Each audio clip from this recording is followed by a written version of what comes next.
इसका द्वार खटखटाया और द्वार खटखटा कर कहा कि सत्य की पिपासा लिए आया हूं, सत्य की जिज्ञासा लिए आया हूं, सत्य जानना चाहता हूं और कोई आकांक्षा मन में नहीं है। पहले ही परिचय में अंधा जरूर था लेकिन चीजों को बड़ी सटीकता से समझता था। पहले ही परिचय में समझ गया कि द्वार खटखटाने वाला कोई मनुष्य नहीं है, यह आने वाले देश का भविष्य है जो मेरा द्वार खटखटा रहा है। इसने इसे विद्या देना तो स्वीकार किया लेकिन इस पर बहुत सारे प्रतिबंध लगा दिए। ये नहीं करूंगा, ये नहीं करने दूंगा, ये नहीं करूंगा, एक बार पाठ पढ़ाऊंगा दोबारा कभी नहीं बताऊंगा, मैं तुझे भोजन नहीं दूंगा, निवास नहीं दूंगा, अपनी व्यवस्था चाहे जहां देख। हजार प्रतिबंध लगा दिए क्योंकि बिना तपे सोने का मैल नष्ट नहीं होता है। समझ रहे हो? लोहा आकार तब लेता है जब लोहे को पिघलाकर क्या कर दिया जाता है, नरम कर दिया जाता है। और यह अंधा बालक सुन रहा था। इसने पहले दिन सुना, अगले दिन लालचवश के शायद फिर आए, ये वहां पहुंचा और वाकई ब्राह्मण फिर आया। उसका प्रतिदिन का यह अभ्यास था, वो वहां आता था और आवृत्ति करता था। 2-3-4 दिन तक इसने उसकी आवृत्ति को सुना और एक दिन जब यह आवृत्ति करके उठ के चला ब्राह्मण, तो वह अंधा लड़का इसके पास गया और उनसे जाकर बोला, ब्राह्मण देवता अभी जो आप कह रहे थे इसे कृपया एक बार और दोहरा देंगे? वो बोला, तेरा दिमाग खराब है, मैं पागल हूं, मुझे यही काम है, मुझे 1000 काम है। अरे आवृत्ति करने में मेरी कोई रुचि नहीं है, ये तो मेरा नियम है, नियम के कारण आवृत्ति करता हूं, मुझे कोई मतलब नहीं इस बात से, मैं तेरे लिए बैठ के यहां आवृत्ति करूंगा, 4000 सूत्र दोहराऊंगा। लड़के ने एक और बार आग्रह किया, वो नहीं माना तो लड़के ने कहा, अच्छा एक काम कर लीजिए, अगर आप कह नहीं सकते तो मुझसे एक बार सुन लीजिए। तो उसने कहा ठीक है सुना दे। खड़े खड़े बात हो रही है, खड़े खड़े लड़के ने 4000 सूत्र अष्टाध्यायी के इस ब्राह्मण को सुना दिए। ब्राह्मण ने पूछा कि तूने अष्टाध्यायी कहां पढ़ा? बोले महाराज कहीं नहीं पढ़ा, 3-4 दिन से यहीं आ रहा हूं, आप बोल रहे हैं मैं सुन रहा हूं और सुनते सुनते ये मुझे कंठ हो गए। ब्राह्मण को बहुत आश्चर्य हुआ और इस तरह इस लड़के की विद्या का सफर शुरू हुआ। इस लड़के ने पढ़ना शुरू किया तो पढ़ने को बड़े विश्लेषित ढंग से पढ़ना शुरू किया, इसकी विद्या पूर्ण हो गई। इसने छात्रों को अंधे रहते ही विद्या देना शुरू किया, लेकिन विद्या देते हुए इसने, वो गुलामी का काल था जब मुसलमानों और ईसाइयों का शासन था, है ना, अंग्रेजों का शासन था। ईसाइयों के शासन काल में भी मुसलमानों का शासन कभी गया नहीं। 1947 में जब देश आजाद हुआ उस समय भी 3 रियासतों पर मुसलमानों का भारी प्रभाव था।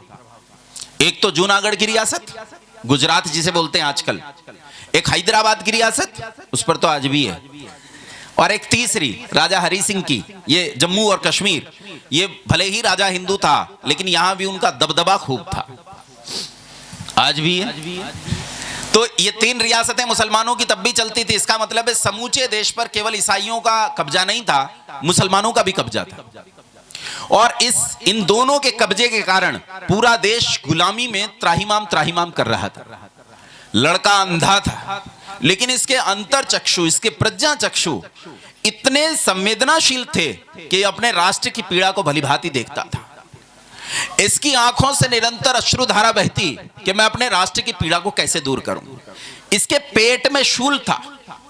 जीवन देखो कितना मुश्किल है। पेट में शूल समझते हो क्या था? अरे समझो कैंसर था पेट में, पेट में कैंसर था इस आदमी के। ये लड़का पेट में कैंसर लिए था और आंखें थी नहीं, राष्ट्र की पीड़ा से आंदोलित था। इसने देखा कि मेरे देश में आज वेद प्रतिष्ठा खो चुके हैं, धर्म अपना स्थान खो चुका है, नाना प्रकार के कपोल कल्पित ग्रंथों ने वेद का स्थान ले लिया है, वेद का पढ़ना और पढ़ाना छूट रहा है। संसार में ऐसा कोई नहीं दिखता जो वेद की रक्षा कर सके, धर्म की रक्षा कर सके। अच्छा, लड़का स्वयं करना चाहे तो कर नहीं सकता क्योंकि शरीर एकदम बेकार। ये छात्रों को पढ़ाता और उन छात्रों में ढूंढता कि शायद इनमें कोई मिल जाए, और बंधुओं ढूंढते ढूंढते ढूंढते ढूंढते एक दिन एक 32 साल के युवक ने इस अंधे बूढ़े की कुटिया का द्वार खटखटाया, जिसे दंडी स्वामी के नाम से जानते थे। इस अंधे बूढ़े को इसका द्वार खटखटाया और द्वार खटखटा कर कहा कि सत्य की पिपासा लिए आया हूं, सत्य की जिज्ञासा लिए आया हूं, सत्य जानना चाहता हूं और कोई आकांक्षा मन में नहीं है। पहले ही परिचय में अंधा जरूर था लेकिन चीजों को बड़ी सटीकता से समझता था। पहले ही परिचय में समझ गया कि द्वार खटखटाने वाला कोई मनुष्य नहीं है, या आने वाले देश का भविष्य है जो मेरा द्वार खटखटा रहा है। इसने इसे विद्या देना तो स्वीकार किया, लेकिन इस पर बहुत सारे प्रतिबंध लगा दिए। ये नहीं करूंगा, ये नहीं करने दूंगा, ये नहीं करूंगा, एक बार पाठ पढ़ाऊंगा, दोबारा कभी नहीं बताऊंगा, मैं तुझे भोजन नहीं दूंगा, निवास नहीं दूंगा, अपनी व्यवस्था चाहे जहां देख, हजार प्रतिबंध लगा दिए। क्योंकि बिना तपे सोने का मैल नष्ट नहीं होता है। समझ रहे हो? लोहा आकार तब लेता है जब लोहे को पिघलाकर क्या कर दिया जाता है? नरम कर दिया जाता है। कच्चा घड़ा किसी काम का नहीं होता जब तक उसे अग्नि में जलाया नहीं जाता है। इसीलिए आचार्य ने अपने छात्र को उस अग्नि में डाला, तपश्चर्या की, और उसके सामने तपश्चर्या का एक भवन तैयार कर दिया कि तुझे इसमें रहकर पढ़ना पड़ेगा। लड़का बड़ा निष्ठावान था, ये 32 साल का लड़का, इसने गुरु की इन सारी बातों को मानकर पढ़ना स्वीकार कर लिया, पढ़ने लगा। लेकिन पढ़ा तो ऐसा अद्भुत पढ़ा, ऐसा अद्भुत पढ़ा कि न कोई भूतो न भविष्यति, न तो ऐसा कोई पढ़ सका था और न कोई पढ़ पाया। वो विद्या जिसे लोग 36 वर्षों में, या यूं कह दूं कि 36 जन्मों में भी जान नहीं पाते तो अतिशयोक्ति नहीं होगी, उस विद्या को इस लड़के ने केवल 3 वर्ष में पूरा कर दिया। दिन रात अध्ययन करता, एक ही आकांक्षा सत्य जानूंगा, एक ही आकांक्षा में विद्या जानूंगा। विद्या मुझे छिप बच नहीं सकती, सत्य मुझसे छिप बच नहीं सकता, मुझे विद्या को जानना है। अंधे गुरु भी इसकी लगन देखकर हतप्रभ थे। ऐसा उत्साही युवक उन्होंने अपने जीवन में नहीं पाया था। अंधे गुरु का एक व्यसन था, सुबह नदी के पानी से नहाता था और नदी किलोमीटर दूर थी गुरुकुल से। तो इसी छात्र की ड्यूटी थी कि सुबह पानी लेकर आना, लेकिन पानी लेकर आने से पहले इसे कुटिया में झाड़ू लगानी पड़ती थी, और झाड़ू लगाकर उस कूड़े को निकालकर बाहर फेंकता, तब जाकर नदी से भरकर कई बाल्टियां पानी लेकर आता और गुरु को स्नान करवाता, क्योंकि गुरु अंधा था। एक दिन प्रातःकाल ऐसा हुआ कि झाड़ू लगा दी और कूड़े को एक जगह इकट्ठा कर दिया, और बाहर कूड़ा उठाने के लिए कोई बर्तन लेने चला गया। इतने में बेचैन अंधा गुरु उठकर चल पड़ा और उसका पांव कूड़े पर पड़ा। कूड़े पर पड़ते ही गुरु को क्रोध आ गया, क्रोधी बहुत थे। क्रोध आ गया और बुलाया और इसे पीटना प्रारंभ कर दिया, हाथों से, थप्पड़ों से खूब पीटा। जब ये पीट रहा था तो लड़का वहां से भाग गया, और गुरु को इसके भागने पर स्वयं पर बड़ी लज्जा आई। कहा क्या गलती कर रहा हूं कि जिसकी चाह में पूरा जीवन बिताया कि वो छात्र आ जाए, जब वो मिल गया तो उसे इतनी निर्ममता से मारा। मुझे मारना नहीं चाहिए था। ये तो अद्भुत छात्र, ऐसे छात्र को मारना नहीं चाहिए, उससे तो स्नेह करना चाहिए था। मैंने गलती की, मैंने पाप किया। इतनी देर में छात्र फिर से वापस लौट आया, तो उन्होंने उसे बड़े प्रेम से कहा कि बेटा, मैंने मारा, तुझे चोट लग गई ना? तो बोला नहीं नहीं गुरुजी, आप क्या सोच रहे हैं कि चोट लगने से भाग गया था? ना ना, ऐसा सोच रहे हैं तो गलत सोच रहे हैं। मैं तो इसलिए भागा था कि निरंतर ब्रह्मचर्य की तपश्चर्या करने से मेरा शरीर वज्र जैसा कठोर हो गया है, लोह जैसा हो गया है, और जब आप अपने कोमल हाथों से मुझे मार रहे थे तो मेरे शरीर पर आपके हाथ पड़ने से आपके कोमल हाथों पर चोट लगती होगी, इसलिए बाहर से लाठी उठाकर लाया हूं, इससे मारो। हाथों से मत पीटो, इस लाठी से मारो, ताकि मुझे मेरा पनिशमेंट पूरा मिले और आपको कोई कष्ट न हो। ऐसी लगन वाला लड़का, और इसने 3 साल में वो अद्भुत विद्या पूरी कर दी। जिस दिन गुरु दक्षिणा का समय था, उस दिन सब छात्रों ने कुछ न कुछ दक्षिणा दी, लेकिन इस लड़के के पास कुछ था नहीं। 14-15 साल पहले अपना घर द्वार छोड़कर भाग आया था। हालांकि बहुत बड़े जमींदार का पुत्र था, लेकिन वो तो छोड़ आया था। आज घर वाले इसे नहीं जानते, ये घर वालों को नहीं जानता, तो किसी से मांग कर एक मुट्ठी लौंग ले आया, क्योंकि गुरु को लौंग बहुत प्रिय थे। वो पेट में शूल के कारण लौंग खाते थे, तो लौंग ले आया और लौंग लाकर अंधे गुरु के हाथ पर रख दिए, और लौंग हाथ पर पाते ही गुरु को बहुत मानो कष्ट हुआ, और कष्ट में, पीड़ा में बोले कि बेटा, 12 वर्ष की अवस्था में अंधा घर से भाग गया, अंधे रहते विद्या को कितनी कठिनता से प्राप्त किया हो, उसके बाद न जाने कितने शिष्यों को मैंने यही विद्या अंधे रहते बांटी।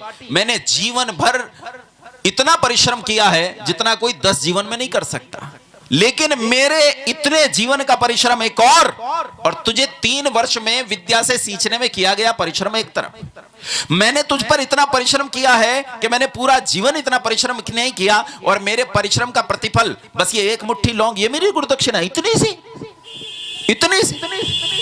लड़के को लगा आज कली खुली। आज तक मैं जिस गुरु को समझता था त्यागी तपस्वी है, आज तो गुरु दक्षिणा की इच्छा रख रहा है, इसमें तो लालच है। लेकिन उसे आश्चर्य हुआ कि कभी ऐसी भनक मिली नहीं कि इसमें लालच हो। तो उसने कहा गुरुजी ये तो एक मुट्ठी लौंग भी नहीं थे, ये तो किसी से मांग कर लाया।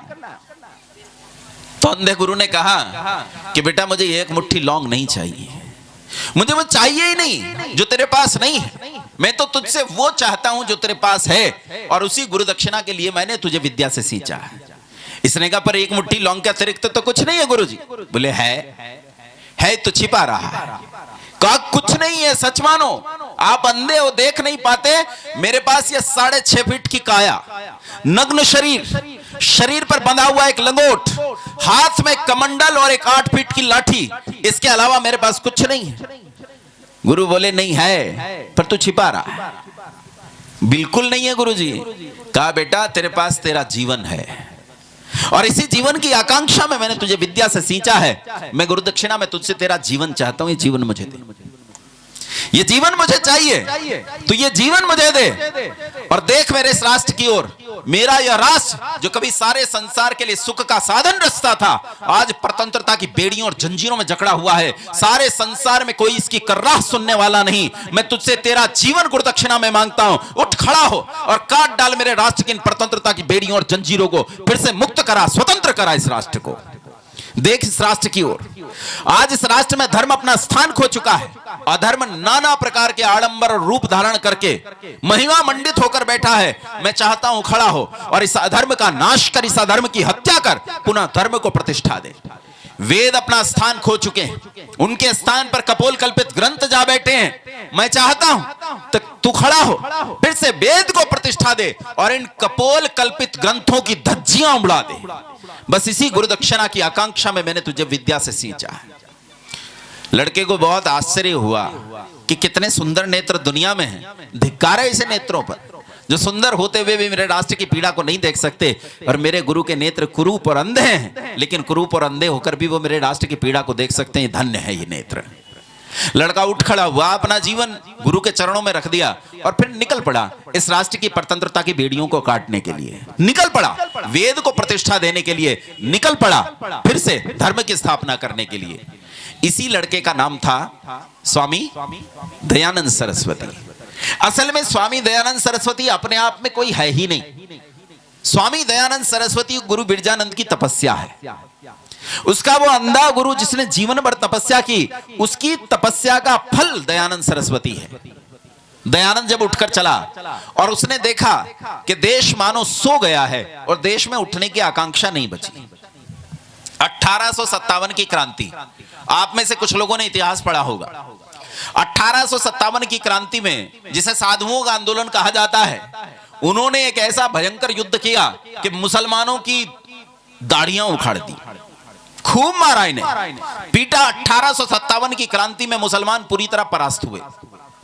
लेकिन 1857 की क्रांति को विधिवत लिखने वाला उपन्यासकार जिसका नाम था बंकिम चंद्र चट्टोपाध्याय, चटर्जी को चट्टोपाध्याय करो एक ही बात।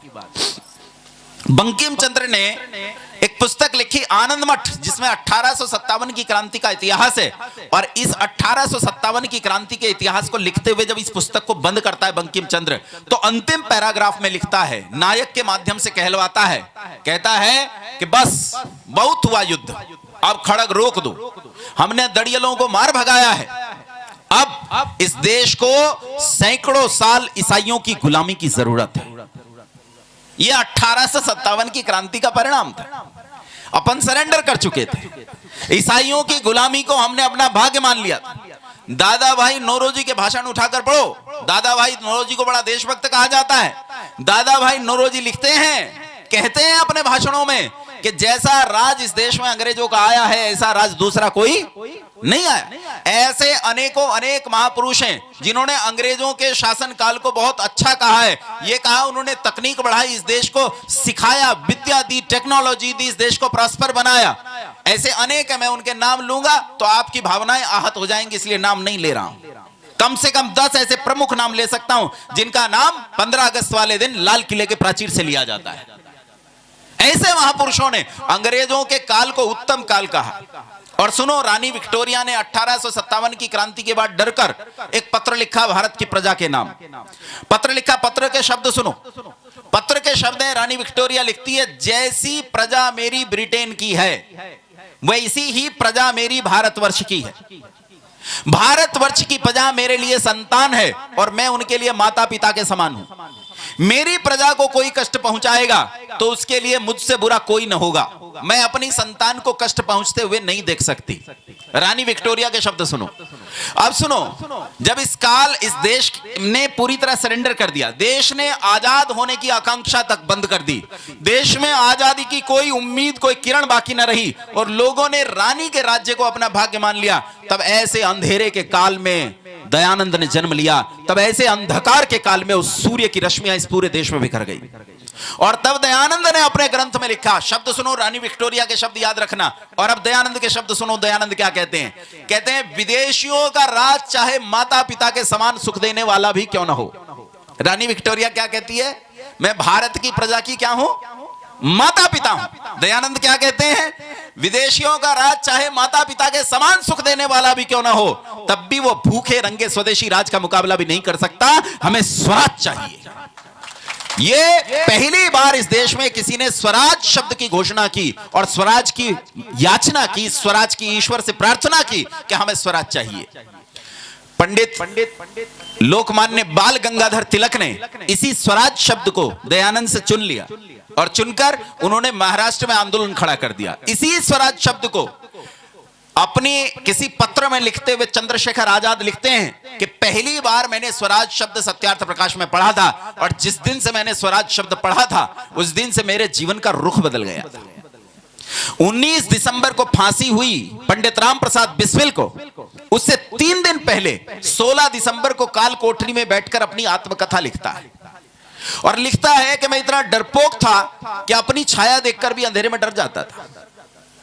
कहीं थोड़ा अंधेरा थोड़ी रोशनी हो तो उसमें अपनी छाया मुझे दिख जाती थी, तो उस छाया को देखकर भी मैं डर जाता था, इतना डरपोक था।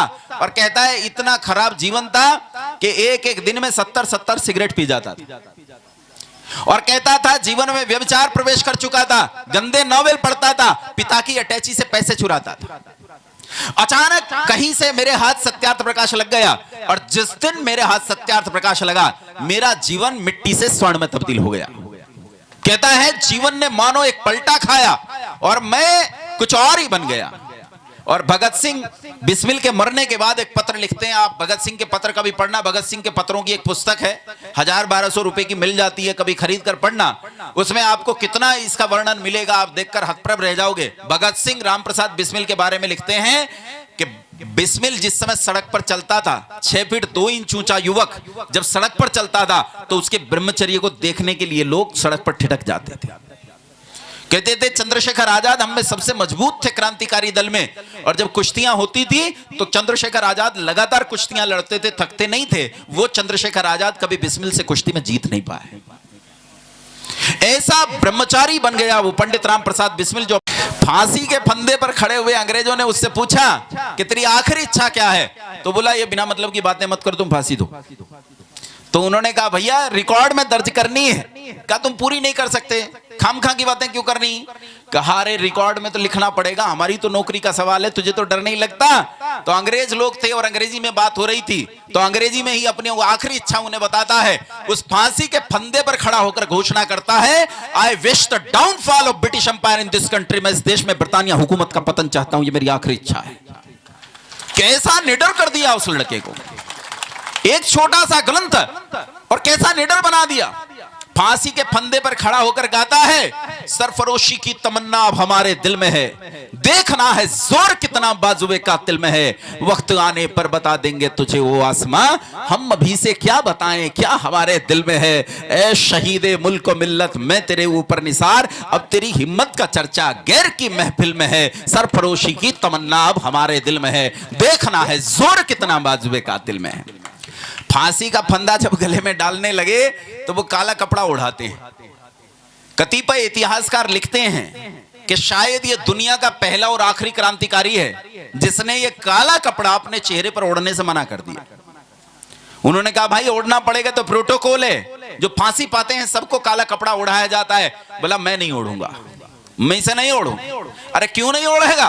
तो कहता है अरे यार गड़बड़ हो गई, अभी 5-6 दिन पहले माँ आई थी मिलने के लिए, उसे पता लगा तो फांसी हो रही है तो मिलने आ गई। माँ आई तो माँ ऐसी चीज होती है जैसे घी के लिए आग होती है, अगर घी को आग के पास रख दो तो घी पिघल जाता है। माँ को देखकर मेरी आंख में आंसू आ गए। माँ ने मुझे गोद में से धक्का दे दिया और धिक्कार कर कहा, क्या रे, अगर तुझे इतना डर लगना था तो इस रास्ते पर क्यों चला? मैंने तो सोचा था मैंने रामचंद्र पैदा किया है, तू तो डर गया, तू तो डरपोक है, दूर हट मुझसे।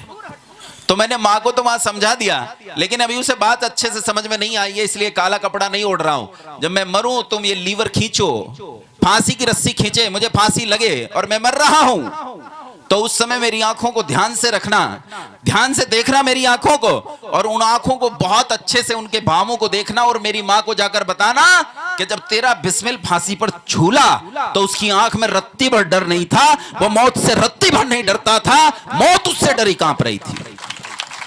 ये बिस्मिल तैयार किया एक ग्रंथ ने, सत्यार्थ प्रकाश, चंद्रशेखर आजाद तैयार किया सत्यार्थ प्रकाश ने। ऋषि दयानंद सरस्वती ने अपने गुरु को दी हुई उस गुरु दक्षिणा की पालना इतनी निष्ठा से की कि सेल्युलर जेल अंडमान निकोबार में हिंदू मुसलमान दोनों कैदी बंदी थे। मुसलमानों को तो आप जानते हो कितने भले लोग होते हैं, वो वहां भी अपना काम कर रहे थे, हिंदुओं का मजहब बदल रहे थे, उन्हें दीन की दावत दे रहे थे, उन्हें मुसलमान बना रहे थे। ऐसे में हिंदू परेशान हुए और परेशान होकर वो सावरकर के पास पहुंचे और उन्होंने वीर सावरकर से कहा कि हिंदू हमारे भाई, ये मुसलमान हमारे भाइयों को हिंदू से मुसलमान बना रहे हैं, आखिर हम अपनी रक्षा कैसे करें? तब वीर सावरकर ने उनसे कहा, जब तक संसार में सत्यार्थ प्रकाश जिंदा है तब तक कोई मजहबी अपने मजहब की शेखी नहीं बघाड़ सकता। और उन्होंने सत्यार्थ प्रकाश निकालकर इन कैदियों को दिया, कहा पूरी जेल के कैदियों को ये बांट दो और उनमें से एक भी नहीं रहना चाहिए जिसके पास सत्यार्थ प्रकाश ना हो। वीर सावरकर कहते हैं, लिखते हैं, बाकायदा उनके पत्र में उपलब्ध है, वीर सावरकर कहते हैं सत्यार्थ प्रकाश ने इस देश के ठंडे पड़ चुके रक्त में उष्णता का संचार कर दिया और इस देश के युवकों को आजादी के लिए लड़ने के लिए सन्नद्ध कर दिया। इस देश में ऐसे हजार नहीं लाखों क्रांतिकारी पैदा हुए जिन्होंने इस देश के लिए अपना बलिदान दिया ऋषि दयानंद की प्रेरणा से। बंधुओं, उस काल में न केवल आजादी के लिए ऋषि दयानंद ने संघर्ष करते हुए परतंत्रता के बंधनों को काट डाला, अपितु ऋषि दयानंद ने इस समाज में फैली हुई कुरीतियों और पाखंडों पर जोरदार प्रहार किया। उन्होंने समाप्त हो चुकी शास्त्रार्थ परंपरा को फिर से जीवित किया। उन्होंने स्थान स्थान पर शास्त्रार्थ आयोजित करने शुरू किए और पाखंडियों, मुसलमानों, ईसाइयों और जो भी इस समाज को दूषित करते थे उन सबको सीधे सीधे शास्त्रार्थ की चुनौती देना प्रारंभ किया। ये वो काल था जब दयानंद के सामने अनेक लोग मिलकर भी उसका मुकाबला न कर पाए और सूखे तिनकों की तरह दयानंद के शास्त्रार्थ की आंधी में उड़ गए। दयानंद ने जब अपने वेद के सिद्धांतों का प्रचार सारे समाज में करना प्रारंभ किया, फर्रुखाबाद एक जिला पड़ता उत्तर प्रदेश में, फर्रुखाबाद में वो वेद के सिद्धांत का प्रचार कर रहे थे तो एक व्यक्ति खड़ा हो गया और उस व्यक्ति ने कहा कि महाराज जैसा आप कह रहे हैं ये तो गलत है, मैं जो कह रहा हूं वो सही है, पूरा हिंदू समाज इसे ही मानता है। तब दयानंद ने उससे कहा कि ऐसा नहीं, कहा काशी के पंडित बताते हैं, कहा काशी के पंडित कह ही नहीं सकते ऐसा। तो वो आदमी काशी गया और काशी से जो बड़े पंडित जी थे उनसे लिखवा लाया और उनके हस्ताक्षर करवा लाया। उसने जब लाकर कागज दयानंद को दिखाया तो काशी की शामत आ गई। दयानंद का ट्रैक्टर अब फर्रुखाबाद को छोड़कर काशी की ओर घूम गया और वो काशी जा पहुंचे। और काशी जो इस देश में विद्या की और धर्म की सबसे बड़ी नगरी कही जाती है, उस काशी को एक साथ शास्त्रार्थ की चुनौती दे दी। चारों ओर दयानंद के प्रवचन और शास्त्रार्थ प्रारंभ हो गए। हजारों हजार लोगों की भीड़ जुटने लगी, बाबाओं के सिंहासन डुलने लगे। यहां तक कि उस समय वहां एक भूमिहार राजा था, राजा ईश्वरी नारायण।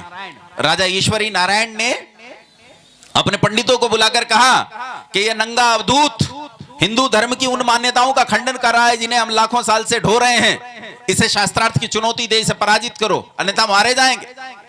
तो पंडितों ने कहा हम इसके साथ शास्त्रार्थ नहीं कर सकते। राजा ने कहा फांसी दे दूंगा।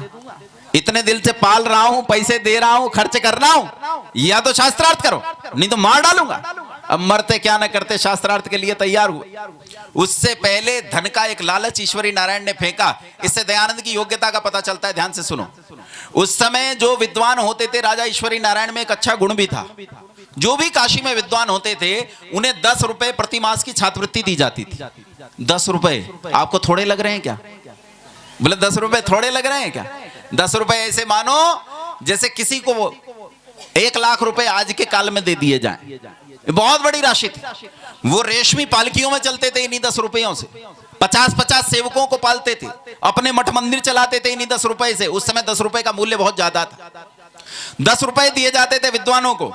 अब सुनो, दयानंद के पास दूत आया, और दयानंद के पास दूत आकर वृत्ति लेकर आया और उससे कहता है दयानंद से कि राजा ने तेरे लिए वृत्ति भिजवाई है सन्यासी। सन्यासी ने कहा क्यों भिजवाई है वृत्ति? कहा तेरे जीवन यापन के लिए भिजवाई है। कितनी वृत्ति? कितनी वृत्ति? कितनी? 100 रुपए प्रतिमास। इससे दयानंद की योग्यता का पता चलता है कि दयानंद की योग्यता किस स्तर की थी। 100 रुपए प्रतिमास की वृत्ति भिजवाई। और दयानंद ने पूछा ये किस लिए भिजवाई है? कहा महाराज आपका रहना सहना। बोले रहना कहां, मैं तो पेड़ के नीचे रहता हूं। तो बोले अरे महाराज कपड़े लत्ते? बोले कपड़े पहनता ही नहीं हूं, लंगोट बांधता हूं। तो रे खाता तो होगा? बोले सन्यासी हूं, भीख मांगता हूं, 2 घरों से मांगता हूं, मिल जाए तो ठीक है, नहीं तो सोचता हूं आज ईश्वर ने उपवास का आदेश दिया है, उस दिन उपवास रख लेता हूं। मुझे धन का क्या करना, इसे गरीब जनता में बांटो, उनके कल्याण के लिए काम करो। ये धन का लालच दयानंद को डिगा नहीं पाया। उसके बाद जब उन्होंने, पंडितों ने राजा के सामने कह दिया कि हम शास्त्रार्थ करने को तैयार हैं, तो दयानंद के पास संदेशा भिजवाया गया। दयानंद ने कहा अभी आ जाओ, अभी आ जाओ, तुरंत शास्त्रार्थ करने को तैयार हूं। राजा ने कहा चलो भाई। बोले ऐसे नहीं, वो तो दिन रात वेद ही पढ़ता है, हम उसके साथ कैसे शास्त्रार्थ करेंगे? हमें 1 मास का समय दिया जाए। 1 मास का समय दे दिया गया। पंडित लग गए, धुआंधार पढ़ाई, किताबें खोलना, पढ़ना, ये करना, वो करना, अलग अलग, तू ये वाला पढ़, तू ये वाला पढ़, सब इकट्ठा बैठेंगे। सैकड़ों विद्वान इकट्ठा बैठे दयानंद के सामने शास्त्रार्थ करने के लिए। राजा ईश्वरी नारायण का दरबार लगा। 50,000 लोग समर्थक थे और एक और अकेला पहाड़ दयानंद, अकेला। दूसरी तरफ 50-60 हजार लोग। और प्रश्न शुरू हुए। प्रत्यभिज्ञा और प्रत्युत्पन्न मति इतनी जबरदस्त थी कि संसार में उस काल में उसकी काट नहीं थी। प्रत्युत्पन्न मति कहते हैं तुरंत जवाब देना, और प्रत्यभिज्ञा कहते हैं कि जो याद किया है, जो पढ़ा है, वो ज्यों का त्यों यहां उपस्थित रहना। जिस चीज की जरूरत है खट से निकालता था। फाइलें खुलती थी कंप्यूटर की तरह। आर्टिफिशियल इंटेलिजेंस होता है, उसका नेचुरल इंटेलिजेंस इतना भयंकर था कि खटाक से फाइलें खुलती थी। इसे प्रत्यभिज्ञा कहते हैं। वो इतनी जबरदस्त थी। विशुद्धानंद ने उनसे कुछ प्रश्न पूछे। उसके बाद उन्होंने स्वामी विशुद्धानंद से पूछा, जो सबसे बड़े विद्वान थे। बोले तुम धर्म के लक्षण बताओ। विशुद्धानंद यकायक पूछे गए इस प्रश्न का उत्तर नहीं दे पाए और चुप हो गए। तो बाल शास्त्री पीछे से कूदकर आगे आया, बोला धर्म के लक्षण मैं बताऊंगा। दयानंद बोले चुप नालायक, तू अधर्म के बता। वो धर्म के ना बता सका और वो अधर्म के ना बता सका। प्रातः काल से सायंकाल शास्त्रार्थ हुआ और ये पूरी तरह परास्त हुए। लेकिन सायंकाल जब इनके पास कोई उपाय न था, तो इन्होंने अपनी भीड़ में संदेश फैलवा दिया कि शोर मचा दो। सारी भीड़ ने शोर मचा दिया और झूठा ये कह दिया कि दयानंद शास्त्रार्थ हार गए। अगले दिन अखबार छपे। उन दिनों कपड़े पर अखबार छपता था। अगले दिन अखबार छपे। दुनिया के सारे हिंदी, अंग्रेजी और दूसरी भाषाओं के शास्त्रार्थ ने दयानंद की दिग्विजय शास्त्रार्थ में छापी कि दयानंद ने कैसे 50,000 लोगों को अकेले शास्त्रार्थ में पराजित किया। दयानंद ने इस देश की रूढ़ियों पर जबरदस्त प्रहार किया। स्त्रियां जिन्हें पढ़ने का अधिकार नहीं था, जिन्हें जीने का अधिकार नहीं था, लड़कियां, मुसलमानों से डरकर लोग अपनी बच्चियों का 9 और 10 साल की उम्र में ब्याह कर देते। कई बार तो छोटी बच्ची का गर्भ में विवाह कर दिया जाता। तेरे गर्भ से अगर लड़का हुआ, मेरे गर्भ से अगर लड़की हुई, तो मैं अपनी लड़की तुझे दूंगी। अगर तेरे गर्भ से लड़की हुई और मेरा लड़का हुआ, तो तू अपनी लड़की मुझे दे देना, मैं विवाह कर लूंगा। विवाह हो गया, कोख में ही है बालक, विवाह तय हो गया। और लड़का पैदा हुआ तो मरा हुआ पैदा हुआ, और पैदा होते ही लड़की को विधवा मान लिया गया। और विधवाओं के पुनर्विवाह की व्यवस्था नहीं थी। और इन दिनों सिर को गंजा करके, काली साड़ी पहनाकर उन्हें कमरे के अंदर बंद रखा जाता था, क्योंकि उनकी शक्ल देखने को अपशकुन माना जाता था कि कोई उनकी शक्ल ना देख सके। विद्रोही दयानंद ने इस समाज के भीतर स्त्रियों की इस दशा को देखकर हुंकार भरी और उन्होंने कहा, यत्र नार्यस्तु पूज्यन्ते रमन्ते तत्र देवता। जहां नारियों की पूजा होती है वहां देवता निवास करते हैं। अपनी लड़कियों को पढ़ाओ लिखाओ शिक्षित करो और यह विधवा विवाह पुनर्विवाह दोबारा करना शुरू करो। अपनी लड़कियों का विवाह करना शुरू करो। बाल विवाह को पूरी तरह बंद करो। आजकल ऐसे सन्यासियों को लाल किले के मंच से महिमा मंडित किया जाता है सरकारों के द्वारा, जिन्होंने बाल विवाह का समर्थन किया। यह दयानंद था जिसने कन्याओं के बाल विवाह का विरोध किया। उसने कहा, कच्चा फल कभी भी नए वृक्ष को जन्म नहीं दे सकता है, इसलिए फल को इतना पकना चाहिए कि उसके भीतर का बीज पक सके ताकि वो नए वृक्ष को जन्म दे सके। इसलिए कन्या का 16 वर्ष से कम होना निश्चित रूप से विवाह के लिए निषिद्ध माना जाए। ये दयानंद था जिसने बाल विवाह का विरोध किया, स्त्रियों की शिक्षा को सुधारा और उसके बाद इस देश में स्त्रियों की शिक्षा प्रारंभ हुई। डीएवी कॉलेजेस की एक लंबी चौड़ी चेन खड़ी हो गई जिसने लड़कियों को पढ़ाना शुरू किया। शुरू में जो लोग अपनी लड़कियों को पढ़ाते दयानंद से प्रभावित होकर लोग उनका बहिष्कार कर देते थे। मैं अभी हिसार से आया हूं। हिसार में गांव है खंडाखेड़ी, वहीं से सीधा आया हूं आपके पास। वो गांव खंडाखेड़ी, वहां के कोई नेताजी भी हैं कैप्टन अभिमन्यु नाम से।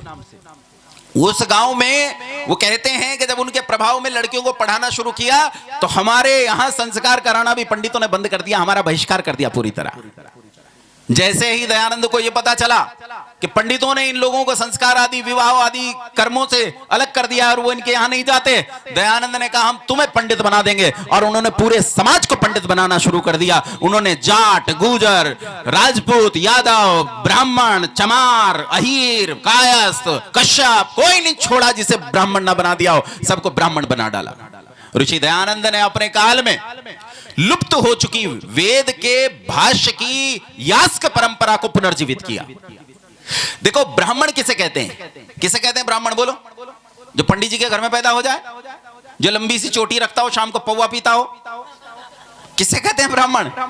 जो टन फूंफू करता रहे हैं, कैसे करते हैं ब्राह्मण जी? कैसे करते हैं? देखो, मैं उन्हीं में पैदा हुआ हूं तब कह रहा हूं, ये इन्हीं में बैठा हूं तब कह रहा हूं। ये इतना बड़ा लंबा चौड़ा थाल सजाया, 36 भोग उसमें रखे और 36 भोग रख के, जानते घंटी देखी है तुमने? घंटी बजाते हैं घर में, कैसी होती है घंटी? वो ऊपर एक डंडी होती है, उसमें यूं, नीचे कटोरी होती है, कटोरी में खतोड़ी लटकती है और उस डंडी को यूं पकड़ के यूं बजाया जाता है, घंटी बजती है। देखिए कि नहीं?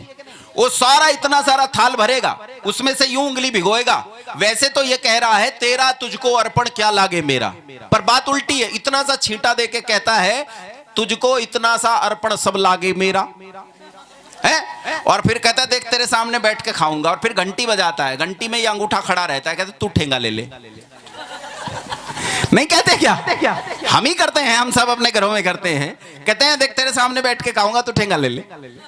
ये तिहाड़ है। दयानंद ने कहा, पूजा की परंपरा को पुनर्जीवित किया जाए। उन्होंने वेद के भाष्य करने की परंपरा को पुनर्जीवित किया। वेद की एक छोटी सी आज्ञा से आप समझ सकते हैं कि वेद को कितना विद्रूप कर दिया गया था। वेद की एक आज्ञा कहती है, अष्टापदी गौहु आलंबनिया, 8 पैरों वाली गाय की काटकर टुकड़े टुकड़े करके हवन में बलि देने से यजमान सीधा स्वर्ग को जाता है। इस देश में उवट, रायण, महिधर, सायण ऐसे अनेक विद्वान हुए जिन्होंने वेद का भाष्य किया। इनमें इस देश में वर्तमान में उपस्थित जितनी यूनिवर्सिटीज हैं, इन यूनिवर्सिटीज में सायण का भाष्य सबसे ज्यादा पढ़ाया जाता है। और सायण अपने वेद भाष्य में अष्टापदी गौहु आलंबनिया का अर्थ करता है कि 8 पैरों वाली गाय की काटकर हवन में बलि देनी चाहिए। मैं आपसे पूछना चाहता हूं, ये पुण्य है कि पाप है? अरे बोलो। अच्छा बताओ, 8 पैरों वाली गाय किस किस ने देखी है? अगर मैं तुम्हें बता दूंगा तो तुम्हारे पांव के नीचे की जमीन खिसक जाएगी कि कितना जघन्य पाप करने के लिए तुम्हें कह रहा है। यह गर्भवती गाय की बात कर रहा है। 4 पैर तो इस गाय के और 4 इसके पेट में पल रहे शिशु के। कहता गर्भवती गाय को काटकर टुकड़े टुकड़े करके हवन में बलि देने से यजमान स्वर्ग को जाएगा, यह कहता है, इसने ये कहा। लेकिन दयानंद ने जब यास्क की प्रणाली से भाष्य करना शुरू किया तो इसी पद का अर्थ क्या निकलता है जानते हो? कहता अष्टापदी गौहु, 8 पदों वाली गौ, गौ अर्थात वाणी, गौ अर्थात वाणी। 8 आभूषणों से युक्त वाणी को बोलने पर जीवन में सुख बढ़ता है। संस्कृत में भाषा के 8 आभूषण होते हैं, वो पढ़ाने नहीं बैठूंगा, देर हो जाएगी।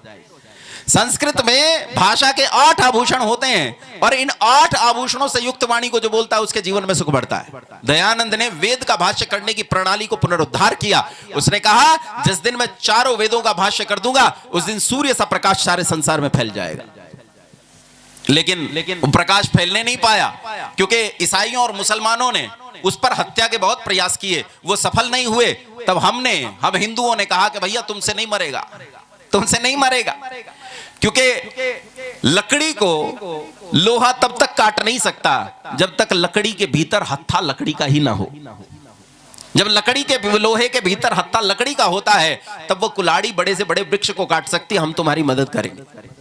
और तब हमने मुसलमानों और ईसाइयों के साथ मिलकर दयानंद को न जाने कितनी बार मारने के प्रयास किए। अंततोगत्वा हम लोग प्रयास में सफल हो गए और हमने हम पर ही उपकार करने वाले अपने उपकृता की हत्या कर दिया। वो अपना बलिदान देकर इस संसार से चला गया, लेकिन इस संसार के लिए कल्याण का एक मार्ग छोड़ गया। उसी के कल्याण के मार्ग पर चलते हुए इस देश ने 1947 में आजादी प्राप्त की।